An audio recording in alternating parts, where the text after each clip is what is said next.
Hello student, welcome to college study Delhi university. So आज की video में हम डिस्कस करने वाले हैं फाइनेंशियल मैनेजमेंट की strategy to prepare for a exam. देखो, सबको पता है कि फाइनेंशियल मैनेजमेंट एक ऐसा सब्जेक्ट है जिसमें न्यूमेरिकल काफ़ी ज़्यादा आते हैं और थ्योरी का वेटेज इसमें काफ़ी कम रहता है। मैं ये नहीं कह रही कि थ्योरी आएगी नहीं, थ्योरी ऑफ कोर्स आएगी, बट उसका वेटेज काफ़ी कम रहेगा। तो जो भी स्टूडेंट अभी तक ये सोच के बैठे हैं ना कि थ्योरी लास्ट में पढ़ लेंगे और न्यूमेरिकल का क्या है, पास हो जाएंगे। गाइस देखो, हो सकता है तुम पास हो भी जाओ, लेकिन हो सकता है कि लटक जाओ। ठीक है, तो इसीलिए न्यूमेरिकल भी करके जाने हैं। न्यूमेरिकल का वेटेज काफ़ी ज़्यादा देखा गया है एग्जाम में और थ्योरी का वेटेज काफ़ी कम रहता है, तो न्यूमेरिकल को भी छोड़ना नहीं है। अब मैम न्यूमेरिकल तो इतने हार्ड होते हैं, कैसे करेंगे, कुछ समझ नहीं आ रहा, इसीलिए मैं ये वीडियो बना रही हूँ ताकि मैं आपको अच्छे से समझा सकूँ कि कैसे आपको अपना ये जो आपकी 4 से 5 दिन की ये छुट्टी मिली है, इसको किस तरीके से यूटिलाइज करना है ताकि आप मैक्सिमम पोर्शन को कर सको, एग्जाम ओरिएंटेड होके ही सारी चीज़ें पढ़ सको। तो देखो, मैंने आपको मैं बताने वाली हूँ प्रायोरिटी के अकॉर्डिंग लिस्ट। मतलब सबसे पहले आपको कौन सा टॉपिक करना है, कौन सी यूनिट करनी है, on the basis of my analyse for the past. आपके 2022 से जो भी आपके क्वेश्चन पेपर आए हैं उन सबको एनालाइज करके, आपके सिलेबस को देख के, चीज़ें प्रिडिक्ट करके मैंने पूरी स्ट्रैटेजी बनाई है। तो देखो, सबसे पहले आपको जो यूनिट पढ़नी है वो है कैपिटल बजटिंग। कैपिटल बजटिंग सबसे इंपॉर्टेंट यूनिट है, शुरुआत इसी यूनिट से करनी है। ठीक है, इसको किसी भी कीमत पे छोड़ना नहीं है। हर साल इससे क्वेश्चन आया है और हाईएस्ट वेटेज इसी यूनिट का रहा है। अब मैम ये तो इतनी बड़ी यूनिट है, इसमें से कौन से टॉपिक करने हैं? तो देखो, कुछ इंपॉर्टेंट टॉपिक जो हर साल क्वेश्चन पेपर में रिपीटेटिवली आए हैं, ठीक है, उनको मैं आपको बता देती हूँ। अगर आपके पास लिमिटेड टाइम है, अगर पहले से आपने पढ़ रखा है तो वेल एंड गुड। अगर सिर्फ लिमिटेड टाइम है, पता नहीं आप किस टाइम पे वीडियो देख रहे होंगे, तो आपको क्या करना है, एनपीवी पढ़ना है, नेट प्रेजेंट वैल्यू पढ़ना है, उसमें विद टैक्सेस पढ़ना है, depreciation, salvage value, replacement decision के साथ पढ़ना है। ठीक है, एनपीवी कैसे कैलकुलेट करते हैं पूरी प्लेलिस्ट मैंने बनाई हुई है, जिसके अंदर मैंने आपको यूनिट वाइज आपको करा रखी है। प्लेलिस्ट इतनी बड़ी भी नहीं है कि 25 से 50 वीडियोस हों, लिमिटेड वीडियोस हैं, लिमिटेड टाइम में आपका पूरा सिलेबस कंप्लीट हो जाएगा। ठीक है, देन आपको नेक्स्ट टेक्निक जो पढ़नी है वो है discounted pay back period. Discounted pay back period आपको कैलकुलेशन करके देखनी है। देन पे बैक पीरियड, पे बैक पीरियड की जो आपकी लिमिटेशन और थ्योरी है वो ज़्यादा देखी गई है। देखो, वैसे आप डिस्काउंटेड पे बैक पीरियड जब आप प्रिपेयर करोगे तो आपको पता है कि सबसे पहले आपको पे बैक पीरियड सीखना पड़ेगा और उसके बाद ही डिस्काउंटेड आपको सीख सकते हो। इसमें तो आपको ये ऑलरेडी न्यूमेरिकली तो प्रिपेयर हो ही जाएगा, लेकिन इसकी जो थ्योरी है, और थ्योरी में भी क्या लिमिटेशन क्या होती है पे बैक पीरियड की, वो आपको करनी है।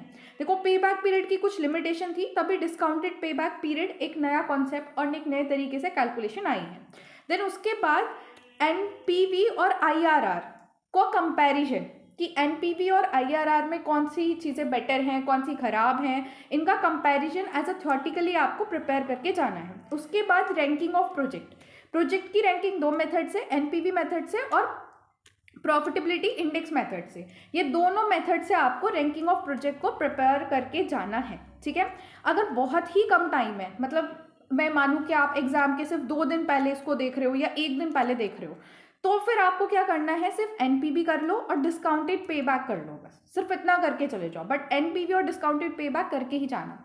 एंड उन स्टूडेंट्स के लिए जिन्होंने अभी तक कुछ नहीं पढ़ा है और वो सिर्फ कुछ घंटे या कुछ, क्या कह सकते हैं, 1 दिन पहले ही देख रहे हैं और अभी उनका ऐसा हो रखा है कि पता नहीं कैसे पास हो जाएंगे, तो उनके लिए लास्ट में मैं कुछ इंपॉर्टेंट, मोस्ट इंपॉर्टेंट टॉपिक्स बताने वाली हूँ कि उन्हें करके आप पास तो हो ही जाओगे। ठीक है, देन नेक्स्ट आपको प्रायोरिटी में आता है cost of capital and capital structure.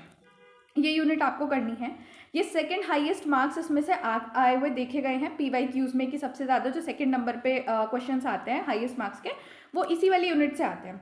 Technical question इसमें ज़्यादा आते हैं। What do you mean by the technical, मतलब न्यूमेरिकल का वेटेज ज़्यादा रहेगा। ठीक है, अब न्यूमेरिकल क्वेश्चन मैम ज़्यादा हैं, न्यूमेरिकल तो अरे बड़े भारी होते हैं। देखो, इसमें से भी कुछ इंपॉर्टेंट टॉपिक्स ही हैं जो आपको करने हैं, मैं ये नहीं कह रही पूरी यूनिट करके आप चले जाओ।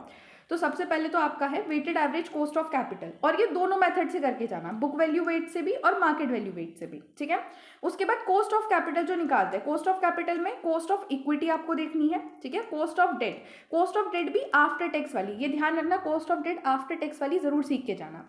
Then cost of preference share, ठीक है, ये 3 कॉस्ट आपको करके जानी है। फिर कैपिटल स्ट्रक्चर थ्योरी में आपको एमएम अप्रोच करना है, विद और विदाउट टैक्सेशन दोनों वाला, और ट्रेडिशनल अप्रोच करना है। ठीक है, ये 2 अप्रोच हो गए। उसके बाद लेवरेज, लेवरेज में ये 3 जो लेवरेज है ना, ऑपरेटिंग लेवरेज, फाइनेंशियल लेवरेज ये आपको करने हैं, ठीक है।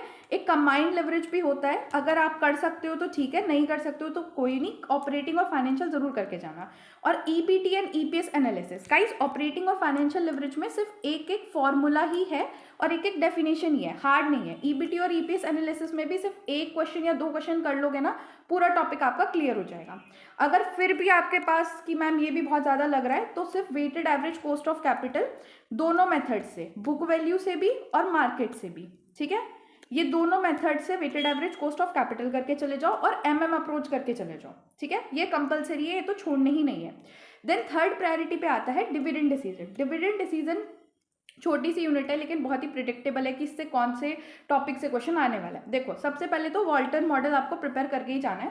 इससे न्यूमेरिकल और थ्योरी दोनों करना, मॉडल क्या होता है, उसकी लिमिटेशन क्या है, मॉडल के अंदर क्या था, उसका कॉन्सेप्ट, ये पढ़ के जाना, और इससे न्यूमेरिकल। देन गॉर्डन मॉडल का भी न्यूमेरिकल और थ्योरी दोनों ही करके जानी है, and these are the most important. इनको तो आपको छोड़ना ही नहीं है, दोनों प्रिपेयर करके जाने हैं बढ़िया से। उसके अलावा एमएम का डिविडेंड इररिलेवेंसी की सिर्फ थ्योरी पढ़ के जानी है। मैं इससे ये नहीं कह रही कि इससे न्यूमेरिकल पढ़ो, एमएम डिविडेंड इररिलेवेंसी की सिर्फ थ्योरी पढ़ लेना, ठीक है। और ये जो फैक्टर अफेक्टिंग डिविडेंड पॉलिसी है, इसको शॉर्ट नोट की तरह तैयार कर लेना, मतलब सिर्फ 5 पॉइंट इसके आपको याद करके जाने हैं, सिर्फ 5 पॉइंट। तो देखो कितना सिंपल हो गया, इसको समझना है बस, इसके न्यूमेरिकल, 2 न्यूमेरिकल इसके कर लेना, 2 न्यूमेरिकल इसके कर लेना, थ्योरी पढ़ लियो, और फिर उसके बाद शॉर्ट नोट में सिर्फ 5 पॉइंट आपको कर लेने हैं, ठीक है। न्यूमेरिकल जो है आपके वो जरूर आएंगे वॉल्टर या गॉर्डन मॉडल से, दोनों मॉडल में से किसी एक मॉडल से न्यूमेरिकल आने ही है, तो इन दोनों के न्यूमेरिकल आपको करके ही जाने हैं, ठीक है, इस यूनिट में से। देन आपका जो आता है फोर्थ प्रायोरिटी पे, वो आता है working capital management. Working capital management moderate importance इसकी है, लॉन्ग क्वेश्चन हर बारी इससे पूछे जाते हैं, ठीक है। और क्या न्यूमेरिकल क्वेश्चन आता है इसमें, जो इंपॉर्टेंट टॉपिक है एस्टिमेशन ऑफ वर्किंग कैपिटल, कि वर्किंग कैपिटल को आप कैसे एस्टिमेट करते हो, और उसमें से भी न्यूमेरिकल आता है, न्यूमेरिकल ही इसका करके जाना है आपको। उसके अलावा ऑपरेटिंग साइकिल मेथड पूछा जाता है, इसकी थोड़ी थ्योरी कर लेना, न्यूमेरिकल भी देख लेना, ठीक है। क्रेडिट पॉलिसी और रिसीवेबल मैनेजमेंट वाला टॉपिक, और factor affecting working capital. Factor affecting working capital तो आपको एक शॉर्ट नोट की तरह ही करके जाना है, मतलब सिर्फ 5 पॉइंट आपको याद कर लेना है, ठीक है।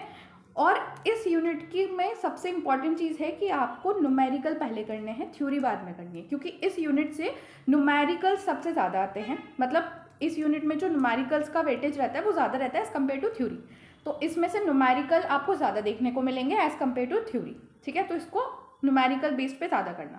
सो आपकी जो नेक्स्ट प्रायोरिटी है that is working capital management, ये मॉडरेट इंपॉर्टेंस इसकी रहेगी, इसमें लॉन्ग क्वेश्चन ज़्यादा पूछे गए हैं, और इसके जो इंपॉर्टेंट टॉपिक है वो है एस्टिमेशन ऑफ वर्किंग कैपिटल, जिसमें से आपको न्यूमेरिकल देखने को मिलेगा अगर आएगा तो। Then operating cycle method, credit policy and receivable management, and factor affecting working capital. इसमें तो आपको सिर्फ 5 पॉइंट पढ़ के जाने हैं, 5 पॉइंट पढ़ लेना, मतलब एक शॉर्ट नोट की तरह इसे तैयार कर लेना। बाकी इस थ्योरी में जो है वो न्यूमेरिकल का डोमिनेंस ज़्यादा रहता है एज कम्पेयर टू थ्योरी, मतलब इस यूनिट के अंदर वर्किंग कैपिटल मैनेजमेंट में से आपको पहले न्यूमेरिकल प्रिपेयर करने हैं इस यूनिट के, फिर उसके बाद थ्योरी पे आना है। ये नहीं कि इसमें से बस थ्योरी पढ़ के चले जाएंगे, ऐसे नहीं, न्यूमेरिकल को ज़्यादा देखना, और खासकर एस्टिमेट ऑफ वर्किंग कैपिटल का और credit policy and receivable management, ठीक है। Then moving to the priority fifth, that is basic of financial management. ये आपकी जो यूनिट 1 है ना, बेसिक ऑफ फाइनेंशियल मैनेजमेंट, वो आपकी सबसे लास्ट में करनी है आपको, ठीक है। इसका वेटेज काफ़ी कम है और इजी है ये, मतलब मार्क्स आप इजीली गेन कर सकते हो, लेकिन काफ़ी कम मार्क्स का आती है। अब इसमें से आपको क्या क्या पढ़ना है, तो देखो objective of financial management theory है, ठीक है, ये पढ़ना है। फंक्शन ऑफ फाइनेंशियल मैनेजर फिर से थ्योरी है। रिस्क रिटर्न की रिलेशनशिप आपको पढ़ लेनी है, और टाइम वैल्यू ऑफ मनी पढ़ना है। इसका आपको बेसिक आइडिया होना चाहिए, सिर्फ टाइम वैल्यू ऑफ मनी क्या होती है उसका बेसिक आइडिया हो, थोड़ा बहुत न्यूमेरिकल इसमें से देख लेना, ठीक है। वैसे जब आप यूनिट 2 करोगे ना, तो यूनिट 2 में ऑलरेडी आप जो है ये टाइम वैल्यू ऑफ मनी के न्यूमेरिकल वहाँ पे कवर हो जाएंगे, तो इस यूनिट में तो आप ये समझ लो कि आपको थ्योरी ही बेसिकली प्रिपेयर करनी है। इसको लास्ट में बैठ के आधे 1 घंटे में पूरी थ्योरी आपकी हो जाएगी, ठीक है। और इसको सिर्फ आपको तभी करना है जब आप ऊपर की सारी यूनिट प्रिपेयर कर लेते हो। गाइज अब मैंने आपको इम्पॉर्टेंट टॉपिक्स बता दिए हैं, कौन सी टॉपिक्स इंपॉर्टेंट है, मैंने आपको पूरी स्ट्रैटेजी बता दी है कि किस तरीके से आपको एग्जाम के लिए प्रिपेयर करना है। तो सिर्फ इंपॉर्टेंट क्वेश्चंस के लिए मत बैठे रहना कि मैम इंपॉर्टेंट क्वेश्चंस कराएंगी, हाँ मैं कराऊंगी, लेकिन ये नहीं है कि इंपॉर्टेंट क्वेश्चंस के लिए बैठे हुए बस। इंपॉर्टेंट क्वेश्चन भी आपको तभी समझ आएंगे जब आपको कॉन्सेप्ट समझ आया हो उसका।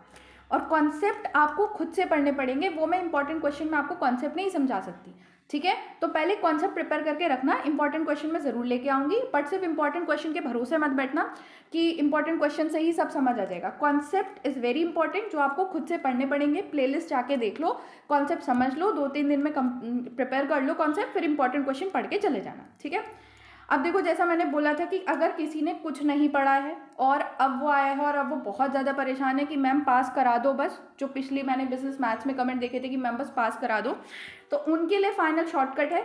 लेकिन ऐसा नहीं है कि आप अभी 4 दिन पहले ही इस वीडियो को देख रहे हो और फाइनल शॉर्टकट ही अपनाना शुरू कर दो। नहीं नहीं नहीं नहीं, आपको पूरी वो स्ट्रैटेजी फॉलो करनी है। ये उनके लिए है जिन्हें सिर्फ पास होना है, ठीक है।